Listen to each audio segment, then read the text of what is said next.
Hey, people, my dear patriots. I thought I'd come to you live from southern Utah here today, this is the 22nd of February of 2022, and this beautiful setting over here. A lot of wind. It's a stormy day. Spring is coming, and I wanted to give you an update on what happened in the last few weeks, actually. So, as many of you know, we went and protested BYU last Saturday. But I want to give you a recap on how everything went, what happened, and what kind of things we did. So, we've been planning this protest for about a month, and we started getting the word out through peoplesrights.org. And we were planning on how to hold this event. We chose the LaVelle Edwards Stadium in Provo, Utah, because of its iconic image, and we chose the south side of the LaVelle Edwards Stadium, the sidewalk, to protest. And when I sent the call out to the people, and I've been sending that 1 to 2 times a week over the course of a month, and we got everything together with speakers at the rally. We had 6 speakers at the rally. Then we moved to an intersection that is very busy in Provo, which is just 1 block west of that LaVelle Edwards Stadium. And so during the week of the protest, or before the protest, right, that week, I received a letter from BYU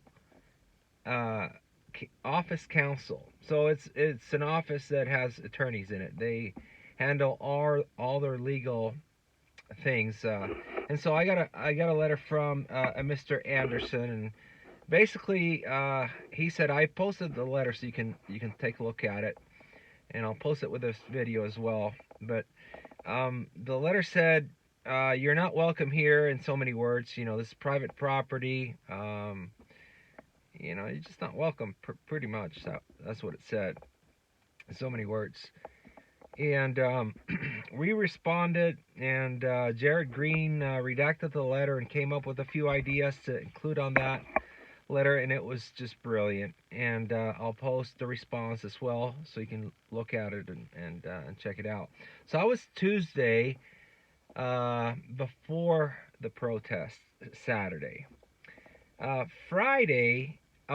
By the way, we did announce that we were attempting to bring 1,000 people to that protest. So they knew that there was already one protest before that we did, and it had about 200 people. This one brought about 300, but we tried to get 1,000 people there. But I don't know exactly what happened. But there's a few factors that affected that. But quite a few people came, about 300 of them, and they were just great people. And we rallied, and it was awesome, right in front of the LaVelle Edwards Stadium. We called them out for their criminal activity, crimes against humanity. They've affected their sports players for all the different sports they participate in. There's a few vaccine injuries, and there might be some deaths I don't know about, but I wouldn't be surprised if a student has died because of the jab that participates in sports. Or not. There's 30,000 students there. I bet you that there's a few that have died, but given the statistics of everything else. So Friday, right before the protest, Saturday, BYU rescinded their vaccine passport requirement to their events, which was, the reason we were protesting there. And they rescinded all the mandate, and now anybody can go without vaccine passports. And I think they were afraid. These people I've learned that are all about PR. They want to look good in the community, even though, they commit a lot of crimes there: discrimination, segregation, coercion and shaming for not having the vaccine. A lot of the professors are teaching communism in the classroom, and it's just a very leftist agenda. If you didn't know, I mean, in BYU, being owned by the Church of Jesus Christ of Latter-day Saint, you'd think otherwise, but it's it's a hellhole. It's people are getting indoctrinated in there, and it's just terrible. But anyways, I think we can take a win. There was another group passing around a petition, to change their policy, and a lot of people signed it and whatnot. And I think that might have had an effect. But I think really the protest was the key, because we went and denounced them right there. We had a huge PA system, and it was blasting the sound and all. Now we have all the recordings, and I'm going to post them. So anyways, that's where we're at. Now, the next thing on the agenda is denouncing the hospitals for the COVID care protocols. We haven't really protested them on that. We did a protest trying to defend the employees from getting fired if they didn't want to get the jab, and a lot of employees were saying, we're not doing it, and we're willing to lose the job, but we're not taking the jab. And so a lot of them were pressured. Some of them just looked for jobs elsewhere. And we had a protest, and we had around 3,000 people across the state of Utah in front of the Intermountain Healthcare hospital system here, which is the main hospital system, the biggest one. And a lot of people talk about the COVID care protocols that is killing their patients. These hospitals all across the nation are getting upwards of $500,000 for a COVID patient from the time they go into the hospital and get tested to the time that they die. So they have a, it's crazy to say this, I mean, it's crazy, but they're paying the hospitals to kill people, because as we know now, it's common knowledge that these protocols of remdesivir, which has a 50% organ failure rate and intubation, is killing 9 out of 10 people that go get treated for COVID in the hospitals. And so you want to stay out of there. It's an Auschwitz of our modern era. You're not given a choice. They want to push these drugs into you, and they're not even approved. They're approved under emergency use only, so they haven't gone through the process of testing or anything like that. And it's the same thing that happened with AIDS. The AZT they were giving the patients was killing the patients, not the AIDS. It was the AZT that was destroying them. Just like the vaccine is not a vaccine, is doing nowadays. But it's a bioweapon. It's what it is. But anyways, let's not get into that. You need to understand what's happening is genocide across the world, around the world, and across the United States and Canada and everywhere else. This is genocide for money. There are federal dollars flowing into all these entities. And another thing that I found out that I couldn't believe, I just found out this Saturday, is that I knew that the state of Utah had gotten over $100 billion for COVID care, for the COVID relief fund, right? And so guess how much money Ivory Homes, which is one of the major home builders here in Utah, they build all the cookie cutter homes, and they're all over Utah. Guess how much they got from the state of Utah to build high density housing, because that was going to be needed, during the pandemic. We're going to need high density housing here in Utah. Really? Guess how much Ivory Homes got? They got $2 billion contract to build high density housing in Utah. Can you believe this?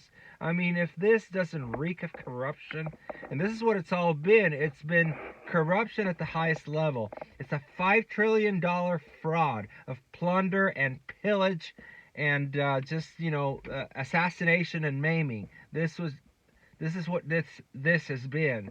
So, we need to go to the hospitals now.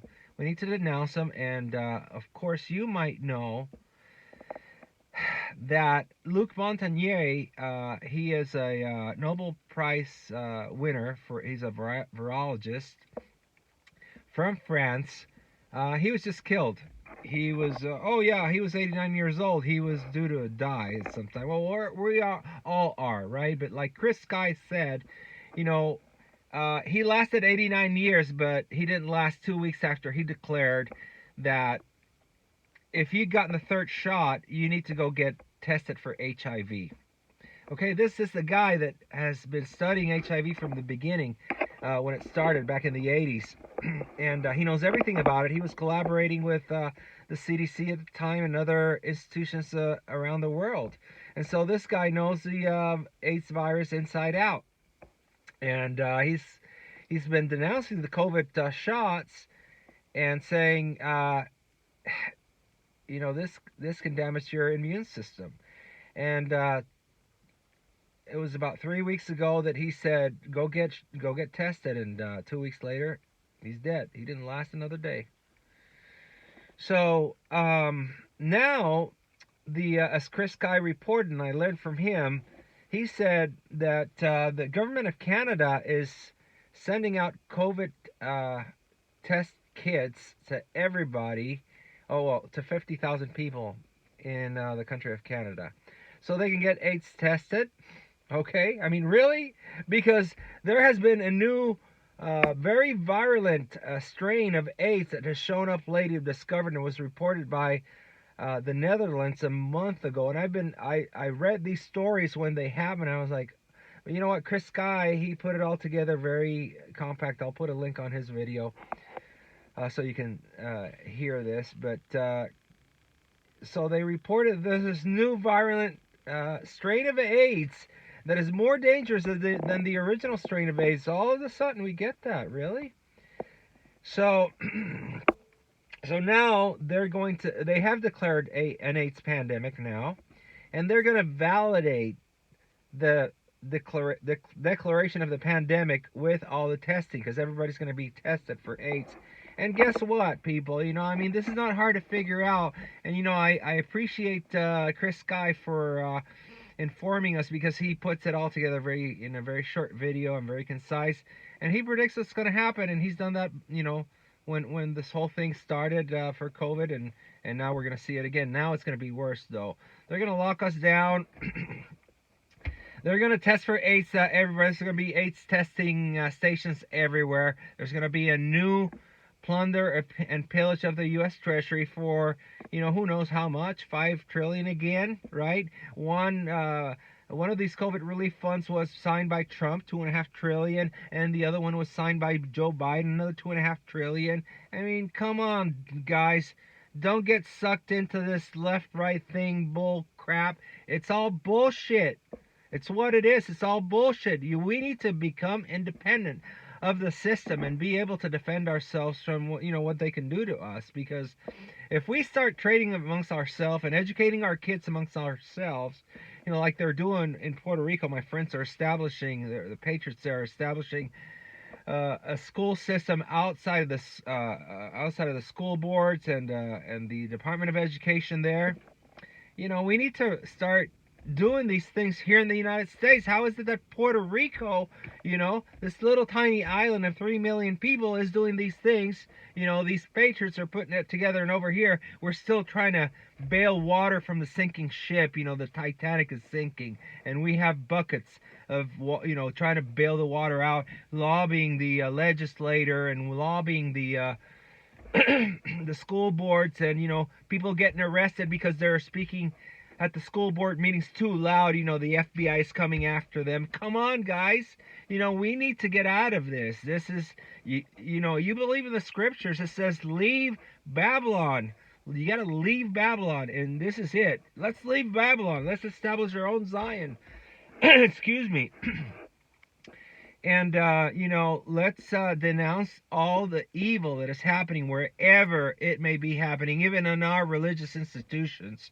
And let me tell you, I have another story about that, and I'm like beside myself with what's happened, because I've been invested in my religious institution for 30 years, and that is the LDS Church. And I can't sustain these people, you know, what they've done and what they said. And anyways, I'm not going to get into that in this video, but so this is what I think we should do, is we need to denounce the hospitals and with COVID care protocols, and let everybody know that the third shot has the ability to give you AIDS.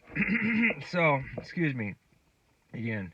So, you know, let's work on that, and I'll bring my huge PA system. We'll blast it there at the IHC St. George, and you know, duplicate this.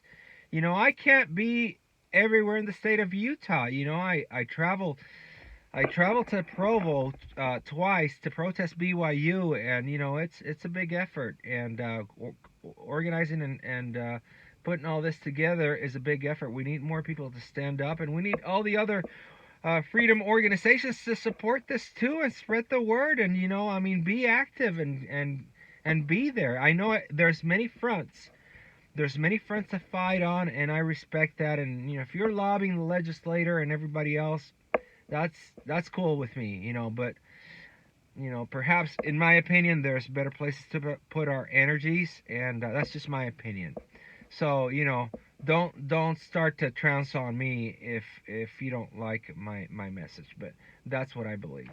Anyways, this is my message, and I hope you're doing great.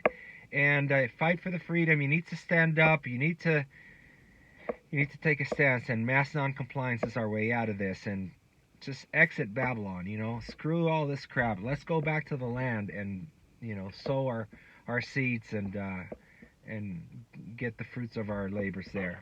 All right. See you guys. Bye.